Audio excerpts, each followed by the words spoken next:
మీరు చెప్పండి సార్, ఎవరు న్యాయం చేస్తారు? ఇది పంచాయతీ ఉందా, సెటిల్మెంట్ ఉందా న్యాయం చేయడానికి? ఇక్కడ అనేది వెంకటరెడ్డి గారు ఒకటే పాయింట్ ఈ రోజు తెలుగుదేశం పార్టీ, బీజేపీ, జనసేన వాళ్ళతో పాటుగా గొంతులు కలిపినటువంటి వీళ్ళు కూడా మీకు ఏమి ఇంపాక్ట్ పడదని మీరు భావిస్తున్నారా? కేవలం మీ సంక్షేమంతో మీరు అనుకున్న వైనాట్ 175 ఆ టార్గెట్ రీచ్ అవుతారు అనుకుంటున్నారా? మరి సార్ ఒక మాట చెప్తాను, మేము అపోజిషన్ లో ఉన్నాం, మా కాంగ్రెస్ పార్టీ వ్యతిరేకమే. మేము అపోజిషన్ లో ఉన్నాం, మా కమ్యూనిస్ట్ పార్టీ వ్యతిరేకమే. మేము అపోజిషన్ లో ఉన్నప్పుడు మాకు బీజేపీ వ్యతిరేకమే, తెలుగుదేశం వ్యతిరేకమే. మేము అధికారంలో ఉన్నప్పుడు వ్యతిరేకమే. ఎందుకు? మేము ఎవరితో పొత్తులు పెట్టుకోలేదు కదా, సింగిల్ గా పోటీ చేశాం కదా ఆంధ్రప్రదేశ్ లో.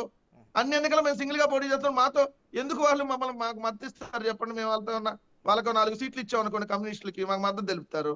లేదు మేము ఏమన్నా జనసేనకి ఇచ్చింటారు మద్దతు తెలిపేవాళ్ళం. మేము ఎవరికి ఇవ్వట్లేదు కదా, మాకు అందరూ వ్యతిరేకం. మాకు రాజకీయ పార్టీలు వ్యతిరేకమే కదా. రైట్, ఎంఎన్ఆర్ గారు వినపడలేదు. గఫూర్ గారు స్పందిస్తున్నారు. ఒక్క నిమిషం. ఉన్నాయి. ఈయన నిన్నగాక మొన్న రాజకీయాల్లోకి వచ్చినాడు. జగన్మోహన్ రెడ్డి మొన్న రాజకీయాల్లోకి వచ్చినాడు. కమ్యూనిస్ట్ పార్టీ చరిత్ర తెలియకుండానే 4 సీట్లు ఇస్తే బలపరుస్తారు. అరే నువ్వు కాదు, అధికారంలో షేర్ ఇచ్చిన నీ ముఖం చూడమని చెప్తున్నాను నేను. జగన్మోహన్ రెడ్డి పార్టీని దరిదాపులో రాని సీట్ల కోసం ఎప్పుడన్నా అడిగినామా మీకు?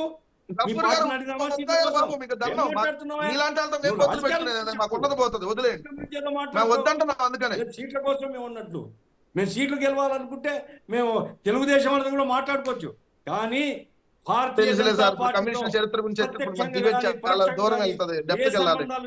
మేము సంబంధం పెట్టుకొని ఓపెన్ గా చెప్పాము, రహస్యమేం కాదు. కాబట్టి ఈరోజు అయ్యా మీ అహంకారానికి ప్రజలు బుద్ధి చెప్తారు. మీరు మీ డిబేట్ అహంకారం, మీ పరిపాలనలో అహంకారం, మీ వ్యక్తిగత పోకడ, మీరు మొత్తం రాష్ట్రాన్ని కొల్లగొడుతుంటారు. ఇవే మీకు శాపాలైతే మీరు ప్రజలకు ఏం చెప్పారో ఈరోజు చర్చ